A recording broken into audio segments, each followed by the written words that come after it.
Hi guys and welcome back to the Mighty Blues. My name is of course Cameron. Welcome back today to another live stream. Apologies for the delay in today's live stream. We did have a few technical issues. I think that's the easy way of putting it. Basically my computer's just not having any of it today. It's turned itself off once. It's frozen about 100 times. So if anything does happen in the stream where it freezes or the frame rate drops or the connection goes a little bit, that is why. It's because the computer and the internet isn't having a great day so far. But we are joined by Gorts today. We're going to talk about Everton's summer transfer window. We're going to do a little bit of a summer transfer roundup, talk about all of the signings that Everton made during the past summer transfer window. Of course, the domestic transfer window is still open, so Everton can still make signings. I believe it is until the 16th of October. It might be the 15th, but I believe it's to the 16th of October between EFL clubs. So, for example, Josh King's been a name that Everton have been linked with over the last couple of days or so. Is Marley Assar from Watford another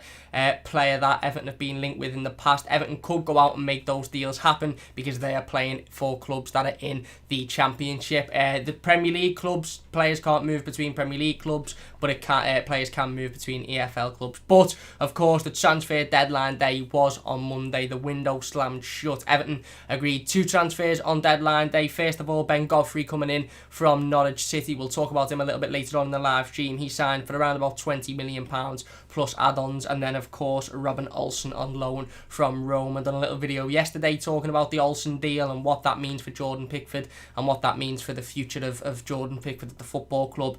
So we'll talk a little bit more about that later on. Of course, there was a lot of outs as well. Moise Keane joining PSG during the summer. You had Theo Walcott joining Southampton. Morgan Schneiderlin left Everton Football Club this summer, which is a little bit mad because it felt like Morgan Schneiderlin left Everton Football Club about 300 years ago. But he did leave Everton Football Club this summer. You had Sandro Ramirez leaving finally.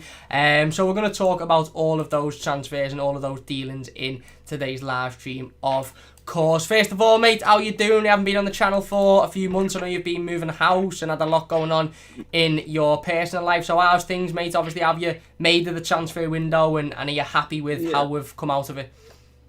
Yeah, no, I'm doing good. It's I'm getting used to new surroundings, but I'm just like, I thought this was by far the best transfer window that Everton have ever done since I started supporting the club. And it just blows my mind to think, if you told me last summer that we'd have Carlo Ancelotti as manager and the potential of getting James Rodriguez on a free, I would just like, no, you're just blowing smoke up. Yeah, you're just crazy. Yeah, you're having us on. Yeah, but it's been a fantastic window. Of course, I completely agree. I think there hasn't been many windows, if any, certainly in my lifetime supporting Everton Football Club, 21 years, that have been as successful as this one. And I think the reasons behind the success of this transfer window isn't only because of the players that we've brought in, and it's not only because we've brought 6 players in, but it's also because the club and us as a fan base and Carlo Ancelotti obviously identified at the end of last season the areas in which we needed to strengthen in. They, of course, were midfield. We needed a midfielder who could get about the pitch, who was physical, who throws a tackle in, who gets in people's faces. We bought Allan, who does exactly that. We needed a midfielder who gets back and forth, box to box, really good on the ball, can bring the ball forward, but can also do the defensive work. We brought Abdoulaye Doucoure in, and we needed that creative spark, just that player who can, create something out of nothing. And we haven't had that for years. We've had players that get about the pitch and throw themselves into challenges in the middle of the midfield. We've had decent creative players in the past, but we haven't had somebody of that ilk who can just create something out of absolutely nothing.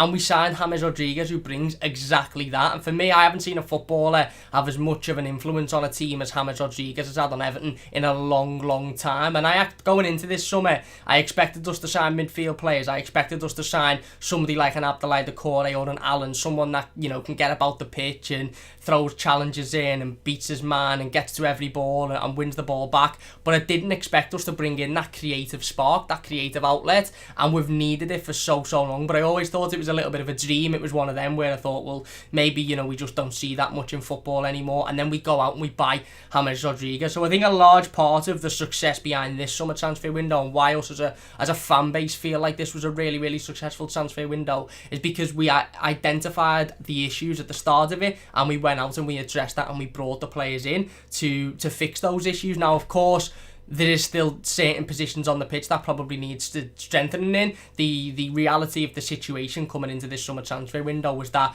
we probably needed 8 or 9 players to strengthen the squad, and that wasn't realistic this in one window. So Carlo Ancelotti and Marcel Brands had to sit down and determine which positions were more of a priority, and they obviously determined the midfield was that priority, which I completely agree with. Now that we've signed 3 midfielders, you're starting to look at Jordan Pickford's position and maybe call that into question, but it was always going to be the case. We knew that at the start of the transfer window, we knew that, okay, maybe we could replace Jordan Pickford and bring a number 1 goalkeeper in that, you know, is maybe a little bit more consistent, but realistically we need 3 midfielders first. We need a creative spark first. We need a centre half. We need a right back. We need a winger. We are going to talk about the positions that we probably still could do with strengthening in a little bit later on in the live team, but I completely agree. It's been a really successful summer transfer window. Fantastic to see Everton go out being proactive, not even spending that much money either, around about £65 million altogether so far, which when you compare that to some other clubs, I think Villa have spent over 100 million. Obviously United, Liverpool, Chelsea have spent upwards of 150, 200 million. Same with City. To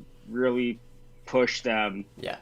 Yeah, definitely. I agree. It's been fantastic, and like you mentioned there, really important point. You've got the likes of Gylfi Sigurdsson and, you know, Tom Davis, Fabian Delph, who at times last season a lot of Evertonians thought, you know what, these players have got no future at the football club, they're not good enough, they don't work hard enough, they don't try enough. But those players have come in, and when they've been asked to do a job, they've done a job, and they've done it well. Again, I'm not saying that they should be starting every week. Obviously they shouldn't, because the likes of Doucoure and Allan and James are there to come in and start every week. But those players that weren't performing last season have stepped it up a level, and they've started to perform, and they've done that off the back of the confidence that they've been given from obviously the new signings and how well we've been doing. So we'll start at the start of the transfer window then. Of course, Everton come out the back of the last season, and not only did we identify that we needed a completely new midfield, not only did we identify that there was other positions on the pitch that we needed to strengthen in, but we were also hit with the news that Leighton Baines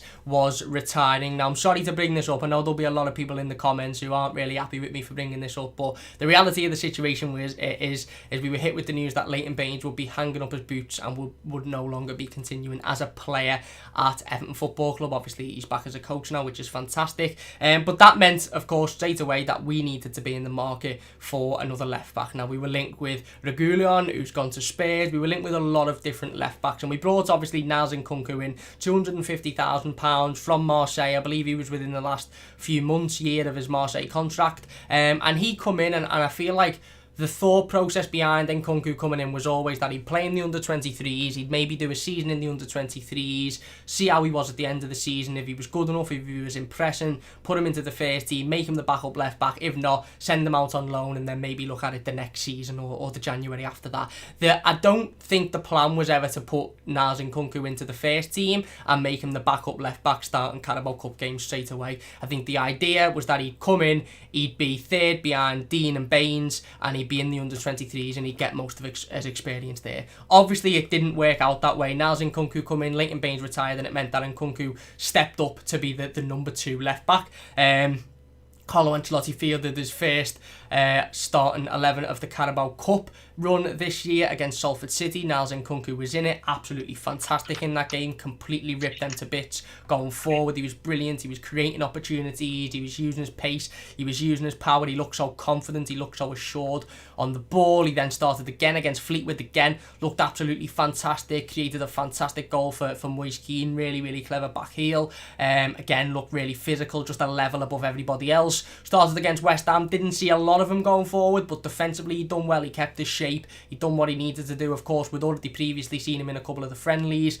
So for Nkounkou as the first signing of the summer, I think if we'd have all looked at this summer, let's say for example the transfer window would have closed prior to any football being played, which has happened in previous years. It happened last season. I think we'd have looked at this window and gone, right, Allan brilliant, James brilliant, Doucoure brilliant, Godfrey brilliant, Olsen's a replacement goalkeeper or a competitive goalkeeper for Pickford, and Nkounkou going to go in the under-23s and is one for the future. Whereas now we're sitting here and looking at it and going, well, Nkounkou's actually been brilliant as well, and he's a player that looks like he can break into the first team, and you'd probably be comfortable with him playing Premier League games. You know, he played against West Ham, who have proven this season he can beat some of the top Premier League sides, and he absolutely was comfortable. He absolutely walked it all day. He looks so confident, doesn't he? He looks so assured. And for a young lad who's coming into the Premier League, you know, brand new league, brand new country for him, he's been absolutely fantastic since coming in, hasn't he? And it looks like an absolute bargain from Marcel Brands at just over £250,000.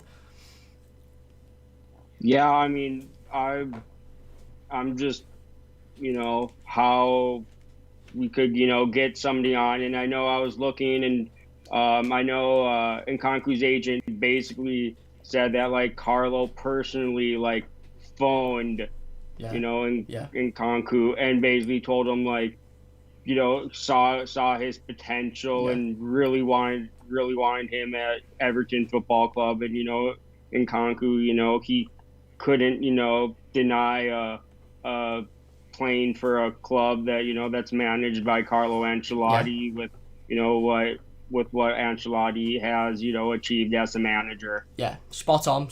And I think it was a really exciting prospect for Nkounkou to come in and obviously play under Ancelotti and be a part of that future of Everton Football Club. I don't think he'd have expected to have been thrown in straight away, but he's done. This is what I like to see in a player, whether they be a young player, whether they be an older, experienced player. I like to see a player who comes in and is ready to hit the ground running straight away. Is 1 minute, you know, maybe thinking, okay, I mightn't get a first team game for a few months here, and the next minute after receiving a call from Carlo, he's ready to go at the weekend. That's what I like. I like that type of enthusiasm. I like players that are on their toes and are always ready, and Nkounkou proved that he is that. Look, you know, obviously played in the 3 Carabao Cup games, like I said, played against West Ham, really, really good defensively, really assured, didn't have much to do going forward. Obviously, the previous games against Salford and Fleetwood, he was playing, you know, lower league opposition, but he was man of the match in both of those games. I felt he absolutely walked them. He was fantastic. He's so confident. He's so direct. He's great getting down the he's great getting down the wing. He's brilliant at putting the ball into the box. He's clever. He's skillful. He seems like a fantastic player. And we were all sort of worried when Leighton Baines retired at the end of the season, and we were all sort of worrying about, you know, we knew that we had to strengthen at right back because Sidibe wasn't coming permanent. We were all sort of thinking, oh, do we have to now go out and spend 5 or 10 million on a left back? But that turned out to, you know, ultimately to not be the case, because we signed Nkounkou for such a low price. He's come in, he's done an absolutely fantastic job so far. He looks so confident on the ball, and for me, again, you know, I think the stream just froze a little bit there, so we'll just brief it. Here we go, we're back on, I believe. Again, I do apologise about the technical issues. The stream probably will freeze a couple of times during the conversation because my computer's having a little bit of a nightmare. But what I was saying, just to go over it, again, I think we were all quite worried when Leighton Baines retired, and we thought that we'd have to go into the transfer window spending another 10 or 15 million pounds on a replacement left back, but we brought Niels Nkounkou in, £250,000, and you look at these signings, and obviously, you know, you look at James Rodriguez, you look at Allan, you look at Doucoure, you look at Ben Godfrey, and Nkounkou isn't probably the one that screams out as the bargain of the summer or the buy of the summer, but he certainly, potentially, for £250,000, could be a player that in 10 years we're looking at going, that was an absolute steal. And you're spot on, you know, Carlo Ancelotti spoke to his agent, had faith in the player, and he's come in and he's repaid that faith so far. So we'll go out of 10, we'll give a little rating for each signing, for the incoming signings anyway. Out of 10, mate, what would you give Niels Nkounkou and the deal for Niels Nkounkou altogether? I definitely, you know, I'd give a rating of 8 out of 10. Definitely, he's definitely one for the future. His physical and technical ability is just, you know, phenomenal. And to think that, you know, he's only 19 years old and he already has that, and it's just a phenomenal signing. It is. I agree, 100% spot on. Again, it's another one of those marquee Everton signings, isn't it? Where you look at a player, hopefully we look at a player in 5 or 10 years and we think, how did we get him for such a small amount of money? That's an absolute bargain. Moving on then, I want to talk about the midfield three as a three. We will talk about them individually, of course. But next up was Allan. Allan signed for a reported £22 million, something along those lines. From Napoli, of course, a player that we were heavily linked with in the summer, a player that made it known that he wanted to join Carlo Ancelotti, of course, worked under Carlo Ancelotti before at Napoli, and a player that Carlo Ancelotti seemed to trust and believe that could come in and do a job at Everton, and how right he was. So obviously this was at a point when we were heavily linked with Allan, we were heavily linked with Doucoure, we were heavily linked with James Rodriguez. It even got to the point where I think a lot of Evertonians felt like the three of them could be announced at one time. It wasn't the case. I think Allan was announced on the Saturday, James on the Monday, and Doucoure on the Tuesday. But Allan being the first of them, again, £22 million, nothing really in this day and age. Champions League experienced player has come in and done absolutely phenomenal. Obviously missed the last game against Brighton through injury, but every other game he's played in has been unbelievable. If you're not enjoying the stream, by the way, please do hit that like button. It does only take a second. If you're new to the channel, don't forget to subscribe as well. Really, really do appreciate that. 29 years old. Again, you know, we had, like I mentioned before, we identified that midfield was a position that we desperately needed to strengthen in. We needed to bring players in that could get involved and do a job. And, you know, Allan was that type of player that we have been lacking at Everton for a long, long time, isn't he? He's that physical, gets in your face, isn't afraid to throw a challenge in, you know, constantly annoying the opposition because he's picking the ball up constantly. He's moving it forward. He's nicking it off players. He's a fantastic signing, isn't he? And again, you know we needed the creativity. We know we needed the player, the box-to-box in Doucoure. But a player like Allan with that intelligence and with that little bit of fight and passion in him, well, a lot of fight and passion in him, who isn't afraid to throw a challenge in, who isn't afraid to get his socks dirty, that's what we needed. We haven't seen that for a long, long time at Everton, have we? And for me, I think he's definitely up there. I think a lot of people would argue that he's our best signing of the summer. How do you feel about Allan and obviously, you know, the impact that he's had so far on Everton? I mean, his experience, Champions League, working under Carlo Ancelotti is, something that, Everton really needed. And he just has a great reading of the game. And, like you said, he knows when to make challenges and really helps, going from offense to defense and defense to offense. And he just knows, he just knows how to read the game. And, Yeah. kind of, I gotta throw in that he's kind of like the Everton equivalent to, the Ozzy Alonso from Minnesota United. So there you go. I think a lot of people were comparing him to somebody like a Lee Carsley when he first signed, a player that a lot of people, certainly outside of Everton, think that they're just a little bit of a dog and they just throw a tackle in. There's a difference between a dog player who just likes to throw a challenge in and hasn't really got much technical experience. We've seen a load of them over the years. I don't want to sit here and name players because it wouldn't be fair, but we've seen a load of players both for Everton and that have come to play against Everton that just have not got much technical ability. They just throw a challenge in and they shout at the referee and they make themselves look dead hard. And there's a difference between that and a player that has got all of those attributes but is also technically a very, very good footballer. That's what we had with Tommy Gravison. That's what we had with Lee Carsley. And Allan is again, he fits that mould. Yes, he's got the intelligence. Yes, he throws a challenge and he's not afraid to get his socks dirty. He's not afraid to get into people's faces. But he's also a very, very good technical footballer. He brings the ball down, he passes it well, he gets forward, he brings people into the game. And he's that battler in the midfield that we've needed for a long, long time at Everton Football Club that we haven't had.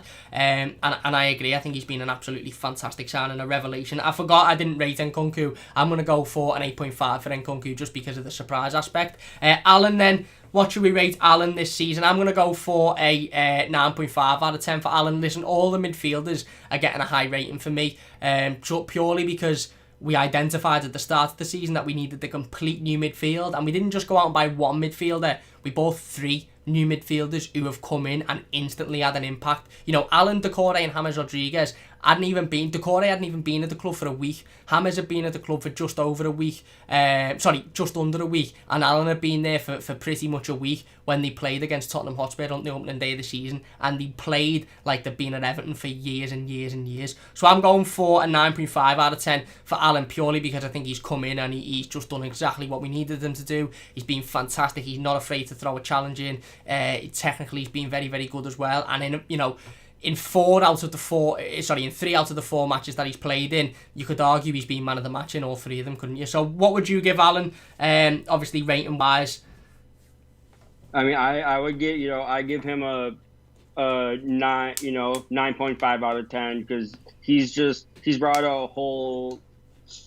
basically brought something that Everton has really lacked, really kind of since, we lost, Idrissa Gana Gueye, really, and we really didn't, we were kind of, hoping that Gabaman, could fill, could do that, but, it's, his injuries and, no. Spot on. But Gabaman, again, is another name that we don't speak about much on this channel, and we don't speak about much as Evertonians because of the injury record that he's had. But we have to look at it, and we think you've got Allan, Abdoulaye Doucoure, James Rodriguez, Andre Gomez, Gylfi Sigurdsson, who's been playing well at the moment, Tom Davies, who's done okay, Fabian Delph, who's been playing well, Jean-Philippe Gabaman to come into this team, who can maybe play in that Allan position. So you've still got Gabaman to come back. I agree. I think, we have been lacking that sort of intensity in the midfield that Allan brings, and I think he's been an absolutely fantastic signing, a revelation.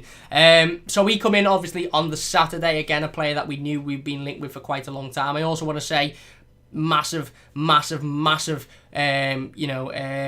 credit deserves to go to Marcel Brands on the Allan signing. Napoli's president, De Laurentiis, I think it is, turned around and basically said to Everton, you're not signing him for less than £35 million, you're not signing him unless we get what we want. And Marcel Brands turned around and went bang, 22 million quid, and he went, yeah, go ahead, and Allan come to Everton Football Club. So again, with all of the signings that we've made this summer, we've spent £60 million, and we have, we've turned ourselves into a side that could very, very realistically challenge for the Premier League this season if we carry on with the form that we're in. Obviously 4 out of 4 perfect record so far, 7 out of 7 including the Carabao Cup games. So for me, I think massive credit, like I mentioned, deserves to go to Marcel Brands, for both signings that we've discussed so far, Niles Nkounkou and Allan, in terms of how much we paid for him. Of course, Carlo Ancelotti gets massive credit as well. Listen, there's no question about it. If Carlo Ancelotti wasn't Everton manager, Allan wouldn't be here. Abdoulaye Doucoure probably wouldn't be here. James Rodriguez definitely wouldn't be here. So massive credit does deserve to go to Carlo as well. So moving on to arguably the marquee signing of the summer for Everton Football Club then, James Rodriguez. James signed a 2.5-year contract, or a 2-year contract with an option for the third, not a 2.5-year contract, coming on a free, which just absolutely blows me mind. And he has had an impact that I don't think anybody could have hoped for James to have, hasn't he, so far? He has been absolutely exceptional. He has been world class. 3 goals so far in his Everton career, multiple assists. He created the most chances, more chances than any other Premier League player so far this season. He's come in and been absolutely unbelievable, hasn't he? The technical ability, the fact that he can literally have 6 or 7 players, around him, and he can get out of that situation easily. He makes football look easy. He doesn't even have to sprint. He doesn't even have to constantly be running around. He's also brought an element of that sort of snideness, which I really, really like. Some people might say, oh no, don't mention that. That's not a positive thing. I like it. The Kieran Gibbs situation was boss. He gave him a little bit of a nudge, and he basically said to Kieran Gibbs in giving him a nudge, go on, you react, you retaliate. Kieran Gibbs retaliated. He goes over and holds his face, and West Brom get a red card, and we'd won that game at that point. Even when they equalised, we'd won that game because they were never beating us with 10 men. He gets in people's faces as well. He's straight over whenever somebody's in one of, if an opposition player's in an Everton player's face, he's straight over defending them. He has been an absolute revelation, hasn't he, to Everton Football Club. Like I said, we have not had somebody with that creativity since probably Mikel Arteta, or even further back than that. He is world class, isn't he? And like I mentioned about Allan, there's no way that James Rodriguez would be an Everton player without Carlo Ancelotti. It's still amazing. I still have to pinch myself when I say it. He's been brilliant, hasn't he, mate? Yeah, I mean, he has. And then you look at people's people criticism, be like, oh, he's not going to be able to cut it in the Premier League and adapt to the style. Yeah. Completely. I mean, world class players. They don't need time to adapt to a certain style. They can just kind of fit in and know what they need to do. And spot on.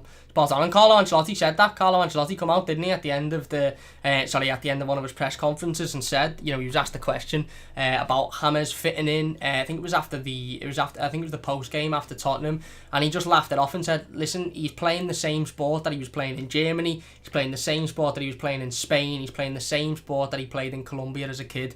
He is a world-class footballer, and world-class footballers do not need to settle. They don't need time to settle. He comes in, he does his job. And again, the thing I've been so impressed with the 3 signings in particular, and Nkounkou was supposed to be fair, but more so Allan, James and Doucoure, because they played in the Premier League, is, like I mentioned before, they look like they've been playing for Everton for years. They look like they've been playing for Everton Football Club for a long time. The runs that James Rodriguez is finding Richarlison making, or Dominic Calvert-Lewin making, it's like they've been training for years and years and years on them runs. James Rodriguez was finding Dominic Calvert-Lewin and Richarlison from 45 yards, having only known them 3 days. He didn't even know the name a week before, and he's finding them from 45 yards. He's absolutely exceptional, and a lot of credit does have to go to Dom and Richarlison for getting on the end of those runs, but he's absolutely world class, isn't he? There's no other way to say it. The fact that we got him on a free transfer, again, massive credit to Marcel Brands for that. Listen, Marcel Brands gets a lot of stick, and at times I understand it, but I don't think anybody can give Marcel Brands stick this summer. If you aren't happy with the fact that we haven't brought in a right winger or a replacement striker for Moise Keane, then that's understandable, but I think we couldn't have addressed every single issue in one transfer window. And Marcel Brands, for all of the signings we've brought in, he's done absolute wonders. James Rodriguez coming in on a free transfer. Yes, his wages will be astronomical, but I don't care. I'm not paying them. Gort isn't paying them. None of you guys in the comments are paying them. And if he's turning up and he's scoring, near enough every week, or he's creating 15 chances in 4 games, you don't mind, do you? You don't mind what he's being paid. He's giving that back to the football club. Look, I'm going to give James a 10 out of 10, just because he was the surprise signing for me in terms of that creative spark that we've needed. I just didn't think we'd sign somebody with that creative spark this summer, and he's been world class, hasn't he? And I just love him. I absolutely love the lad. I just think he's boss. He's absolutely boss, and I want James to stay for 5-10 years. I want James to still be playing footy when he's like 45, 50 for us, because I still think he'd absolutely run rings round 90% of Premier League sides at that age. What are you rating James then, mate? And do you agree with everything I've just said about obviously him coming in and being that creative spark that we've so desperately lacked in this team for a long time? I mean, I'd give this rating a 10 out of 10, because he's a very versatile player. Even though we're playing him on the right wing. Yeah.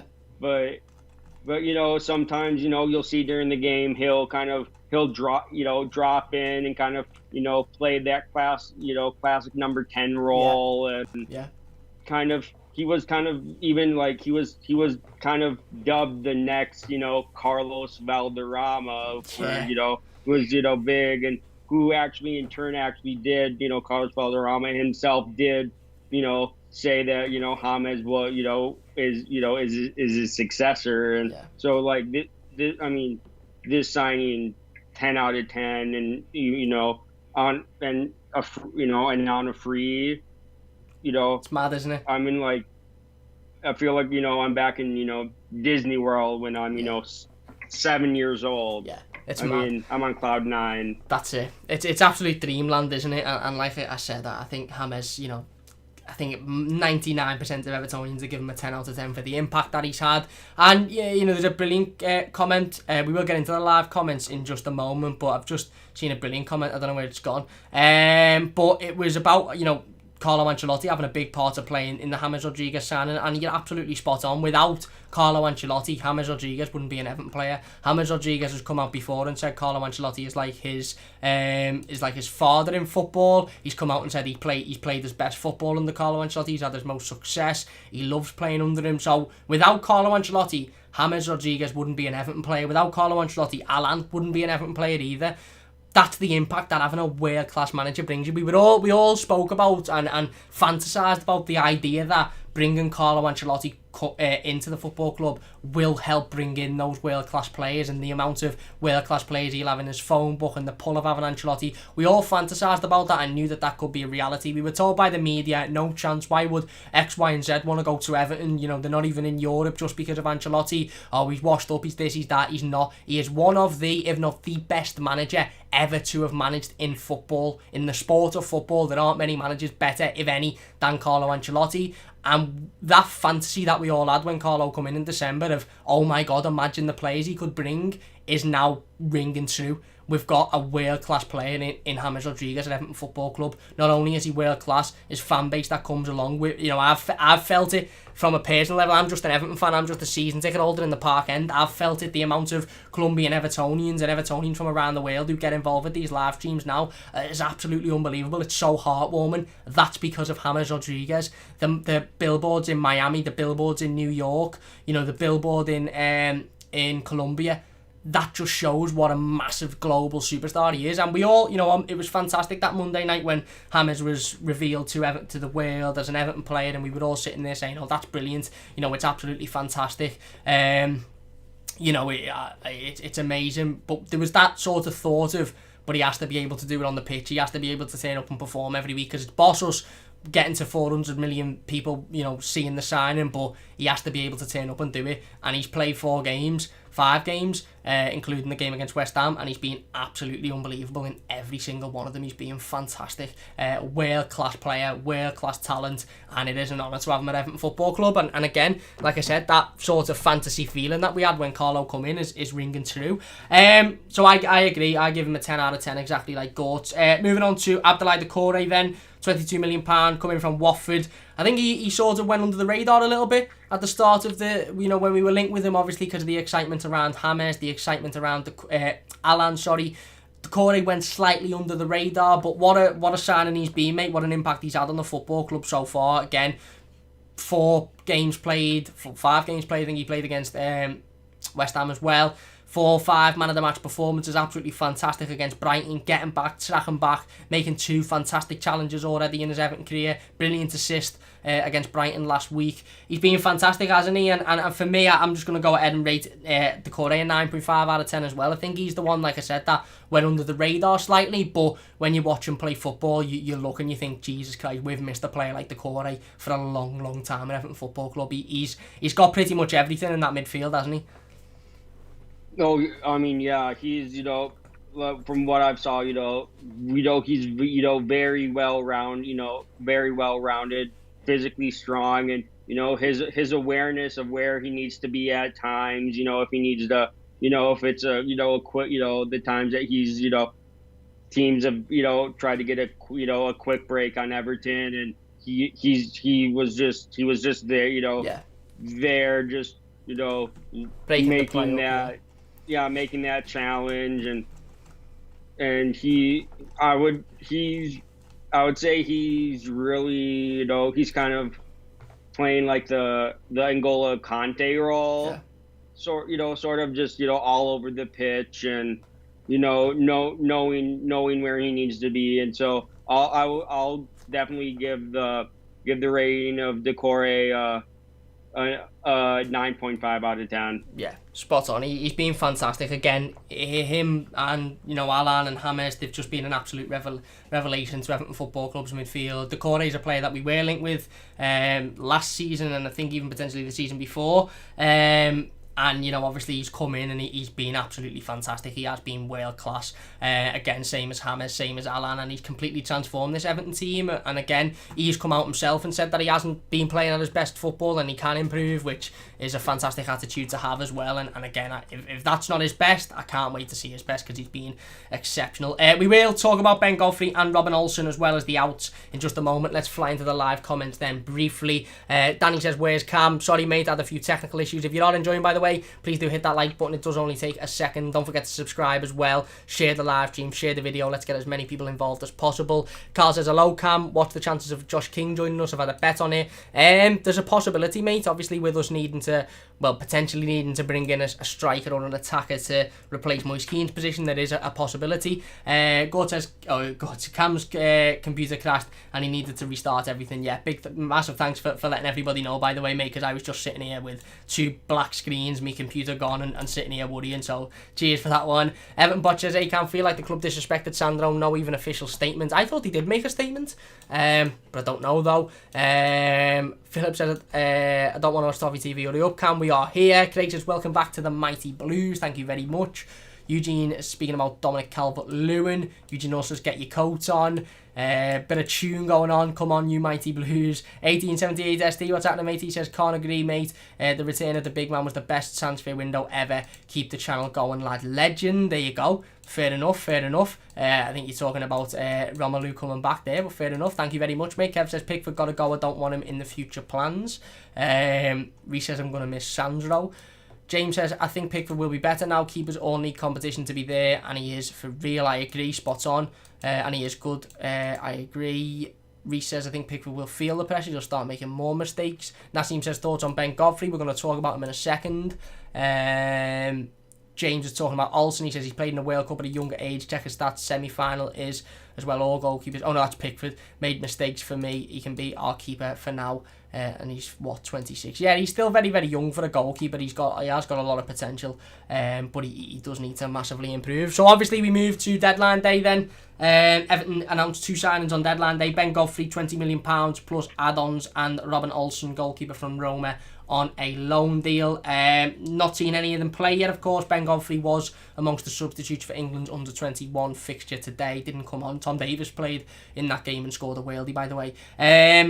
What do you feel on both of those players? We'll do them as a pair, obviously, because they come in as as a pair on deadline day. We won't rate them because obviously they haven't played for Everton yet. But for me personally, I think Ben Godfrey's a fantastic signing, really, really good player, someone that brings that versatility that we need at centre back. We're going to do a live stream on Friday, 5:15 PM, talking about what Ben Godfrey brings to Everton Football Club. I just think he's a fantastic all-round player, young, physical, strong, got the right attitude, can play across multiple different positions. And Robin Olsen's a goalkeeper that ultimately comes in and provides competition. Look, I've seen him, play international level, play for Sweden at international level as well. So there's hopefully that confidence there that Olsen can come in and at least challenge Jordan Pickford and give him a little bit of a kick up the arse to improve. What do you feel on both of those players then? Obviously the deadline day signings for Everton. With Godfrey, he just looks like a strong, fast center back, kind of like Mason Holgate, that could play, very versatile over, kind of midfield, back line. Yeah. And then also can see him in in the future center back options with, between him, Holgate, Brantwaite and Lewis Gibson, and just, really looks like, one for the future and one that, we definitely need right now with, the injuries that Everton have to, their, current center back options and spot on. And then, Robin Olsen, he has experience in Europe and, international experience. And so he'll definitely bring, he'll bring that to the football club, and definitely, I feel like he'll definitely, with somebody with that kind of experience to come in and kind of, and for hopefully, it makes Pickford, think this guy really has, a lot of experience, and I really need to push myself to, not, to improve, and ultimately, that you're spot on. That's what Pickford needed, didn't he? This summer he needed at least a goalkeeper that can give him that competition. And I don't mean to be disrespectful to Laird or João Virginia, but it's clear, both have been at the club for a matter of years now, and they haven't been able to provide that competition for Jordan Pickford, because Jordan's always been in the team, even when he's not being confident, even when he's been making mistakes. So hopefully Olsen comes in and provides that competition, and we may even see him a few times. He is on a year-long loan deal. Just off initial, I'll rate off initial, just because I don't want to leave people out. I'm going to give... No, actually, I'm not going to rate them, because I don't want to sit here and jinx anything, and I don't want to sit here and, you know, in terms of how happy I am, I'm 8.5, 9 out of 10 happy with Godfrey, and 7.5, 8 out of 10 happy with Olsen. But I don't want to rate them in terms of how well they're going to do, obviously, because they haven't, you know, played yet, and they probably haven't even trained with Everton yet. Don't even think Robin Olsen's had an interview with the football club yet, or he certainly hasn't had an interview at Finch Farm. But there you go, they were our incomings for the summer transfer window. Let me know your thoughts on them in the comment section down below, and if you're watching live. Outgoings then, of course, the two main ones being Moise Kean leaving on loan, PSG. Don't know about that one. We spoke about Moise Kean on the channel a few days ago when the official announcement was made that he would join PSG. I gave my opinions on that. Theo Walcott joining Southampton on loan as well. We'll talk briefly about those two in a second. We have Morgan Schneiderlin leave. He went to Nice earlier on in the summer. Sandro Ramirez left on a free. Finally, Everton managed to shift Sandro Ramirez on a free transfer. He went to SD Huska. Kieran Dahl left to Norwich. Obviously, Luke Garbett was released and then further joined Blackpool. Martin Stecklenburg to Ajax. Leighton Baines retired, and Umar Nias and Cuco Martina both left, and I don't know if they've had clubs yet. But we'll talk about the two main ones then, because obviously we know Morgan Schneiderlin left, which spoke about him previously, and the other players are sort of, other than Baines, were sort of players that we expected to leave. But Moise Kean to PSG and Theo Walcott to Southampton. I want to tie this into a conversation about potentially needing to bring in a right winger and a striker, because I do want to mention the fact that, you know, Everton probably could have done with strengthening in the striker position now, in the right wing position, and that's where it sort of leaves the door open for us to go into the EFL market and bring in, you know, maybe a Josh King or an Ismaila Sarr. What were your initial thoughts when you obviously saw the announcement of Moise Kean to PSG, and then later on when you saw Theo Walcott joining Southampton, both on loan deals? Did you think, well, we sort of need to go out now and bring another attacker in to replace them? Because realistically, we've got Dominic Calvert-Lewin who plays up front. You've got, obviously, Richarlison who can play there, but if Richarlison's playing on the left, you're looking at somebody like an Ellis Sims from the under-23s for his, you know, who hasn't played a first team game for us yet, certainly not in the Premier League. So what were your feelings when obviously you're seeing Moise Kean and Theo Walcott, you know, go out on loan, and are you now of the impression that you think we should go out within the EFL market before the 16th and sign another attacker? Because I think a lot of people think that's a necessity. I mean, yeah, no, I was just surprised, but also not surprised, you know, seeing, you know, Moise Kean leave on a loan, because he just, I feel like from a standpoint that, you know, he cares more about like being, you know, the lifestyle of a footballer than, you know, playing football. And you know, hopefully, you know, while he's at PSG, you know, he gets a good amount of game time so he can improve. And, you know, I mean, what better way to, you know, get game time than, you know, playing with, you know, Neymar, Mbappe, and playing, you know, they're, you know, world class players, and then, you know, Theo Walcott, you know,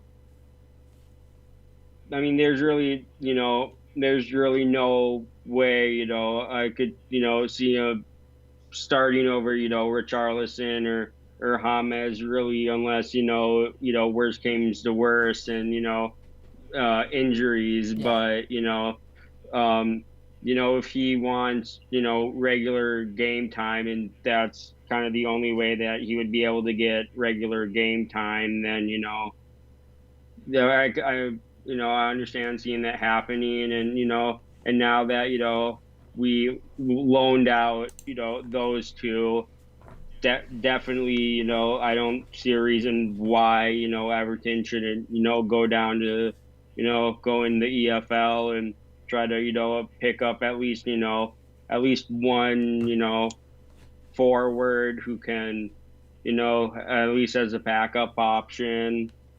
Yeah. Because you know, like you said, you know, if we get, you know, if, you know, Dom and, you know, Dom gets injured, and Richarlison as well. And you're really you're relying, like you said, on Sims, who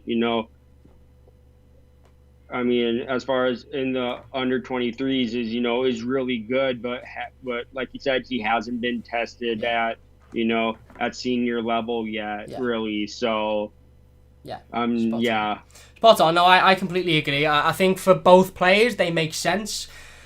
The Moise Kean one, again, I said it on Sunday when we spoke about it, it's a weird one for me because I'd like to hope he'd get more game time, and look, if Moise Kean goes there and plays there enough every week and gets the game time that he wants, then it'll be brilliant for him, playing in the Champions League, playing next to Mbappe, Neymar, some fantastic talent, but I just don't think that'll happen. I think Moise Kean's gone to PSG to do what he done at Everton, which is sit on the bench practically and maybe come on in the last 5 or 10 minutes.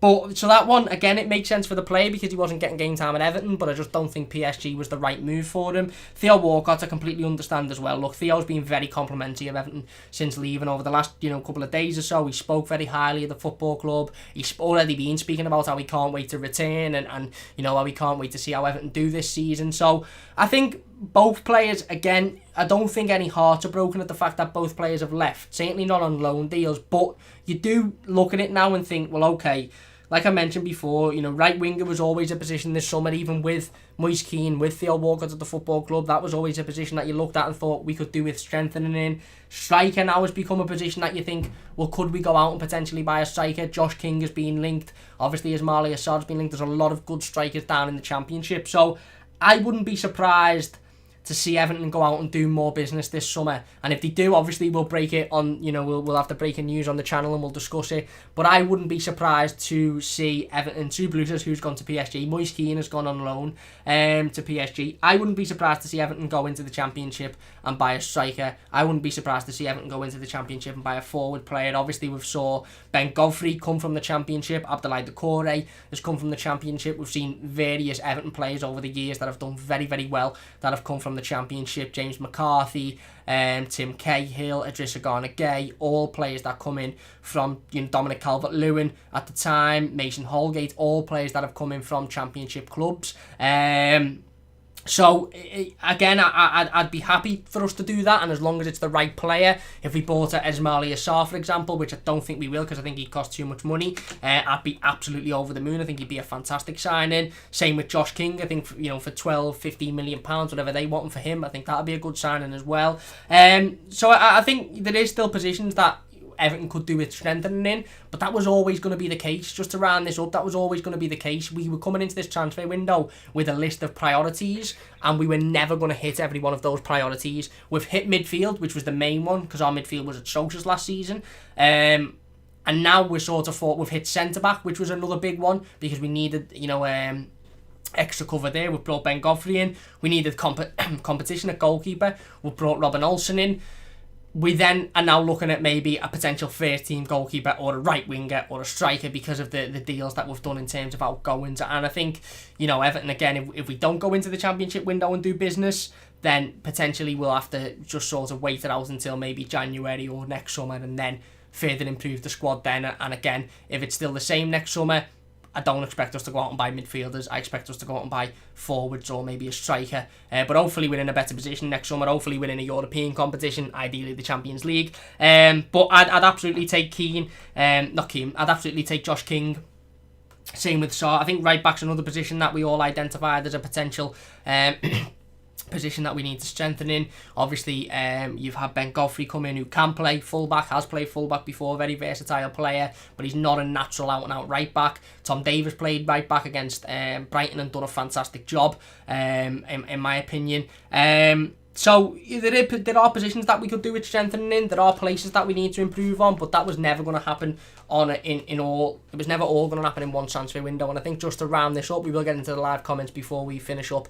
But just to round it up, I think we've had a fantastic window. I agree with Gort, certainly one of the, if not the best one in my lifetime as an Evertonian, purely because we identified what we needed. We didn't just go out and buy superstars. We didn't just go out and buy and spend £70 million on a striker when we've got Dom, or £60 million on a left winger when we've got Richarlison, or £80 million on a left back when we've got Dean. We went out and bought players for good prices in the positions that we needed to improve on, and ultimately those players have come into the team and had an instant impact, and we are instantly miles better than what we were at the back end of last season. We're more consistent, the attitude's better, the mentality's better, the players seem to be enjoying themselves a lot more, and for me that means that it's been a massively successful transfer window. I think we could ask for more if we were being greedy, and if football was like FIFA, we could have ideally gone out and bought a right back, we could have ideally gone out and bought another striker, but football isn't like FIFA. There's financial fair play. We had to make sure we got some players off the books. I think a lot goes for, sending Moise Kean out on loan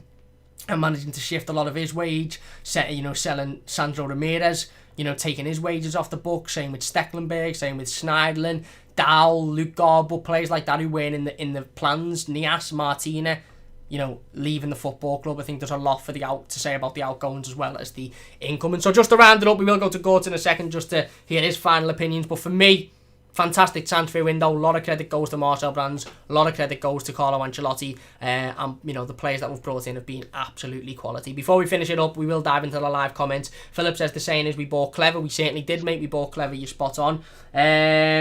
Carl says King like to smile when he joined PSG. James says I'd take King for sure. Spot on. Wayne says the true blue. The whining baby's on about Keane there. Philip says Gort, nobody will get regular game time for PSG. Not a chance. Well, he might do. He might go in there and play centre forward straight up there. But ultimately, again, that's for Moise Kean to decide. For me, he shouldn't have gone to PSG. He should have gone somewhere where a team who were in Europe, but where he was guaranteed game time. But, that's it, isn't it? James says, think Moise Kean will suit it over there. Fair enough. James says, yes, up the Toffees. Everton women, they must be doing well. I'll have to have a look at that in a second. James says, Michael Keane doing really well. How many goals did Norwich let in? He's played midfield too, I heard. So more backup players. Michael Keane. I've never seen Michael Keane play midfield, but there you go. Wayne says, yeah, that was rapid. Heard he's a good boxer as well. About Godfrey, there's a video of him on the pads and he looked absolutely unbelievable. Christian says, do you think Real Madrid were foolish letting go of James for free? Maybe, because they could have definitely got money for him, but I don't think he was in their plans, and I don't think he was happy there either. So I think it's a deal that worked for everyone, to be perfectly honest with you. Philip says, my mate's a big man at Finch Farm, he's getting a 4. There you go. Obviously needs to step his game up then. Philip says, James, that's why Everton need to activate his optional extension now. Fair enough. But Everton Botcher says, Cam, can I be a guest on your live stream yet? DM me on Twitter, mate, and we'll sort it out. A lot of love for James Rodriguez in the comments. Christine says, I think Carlo has a lot to do with James coming. There you go, spot on. James says, James 9.5 only because I don't know if he stays at full contact, but he looks happy. Long may it continue. What a player though, and gets about the pitch, plus he's quality. Yeah, I agree, 100% spot on. I think he'll sign that new contract. I really, really will. Anyway, we'll finish it up there then. Big thanks to everybody for getting involved in the live comments. Really, really do appreciate that one. It means a massive amount to me. Big thanks to Gort for coming on and joining us today. Thank you very much, mate. You're wanting to come back on the channel in the next couple of weeks, then please do so. Just let me know. Anything to say before we finish up? Luke Garbutt, who? There you go. That was probably the moment of the transfer window. That was probably the moment of the transfer. We're signing all these players, and what was even better about that was that Luke Garbutt just took it as a joke and just laughed it off. He wasn't fuming. He was just took it as a joke. Spot on. Couldn't have ended it better myself there. Dugout says Everton have the best window in the Premier League. I agree, hopefully. Two Blue says, will Olsen start against Liverpool? Probably not, mate. Wayne says, we had a plan this window. This time, it was well done to everyone involved. Wasted too much since Machedi come in. Yeah, well done to Machedi as well for backing yet another manager. Spot on from Machedi. Wayne says, agree, spot on. Thank you very much. True Blue says, when you upload, you make my day. Thank you very much, mate. Really do appreciate that one. James says, no, it was a reply to the ex-Knowledge player messaging, taking Keane off the team. Oh, okay. Philip says, nice to see Gort. He says, see you, mate, see you, Gort. Yeah, really, really good to have Gort on today. And Uden says, see you about the Toffees and see you on Friday at 5:15 PM. Yes, we will be live Friday, 5:15. So don't forget to join us then. We'll be talking about Ben Godfrey and what specifically he brings to Everton Football Club. Big thanks for watching. Massive thanks to everybody in the live comments. If you have enjoyed, please do hit that like button. Don't forget to subscribe to the channel if you are new as well. Sorry about the little technical issues here and there throughout the stream, but there's not much I can do about it, unfortunately. Big thanks for watching. Thank you very much for all of your support, and we'll see you soon on the Mighty Blues.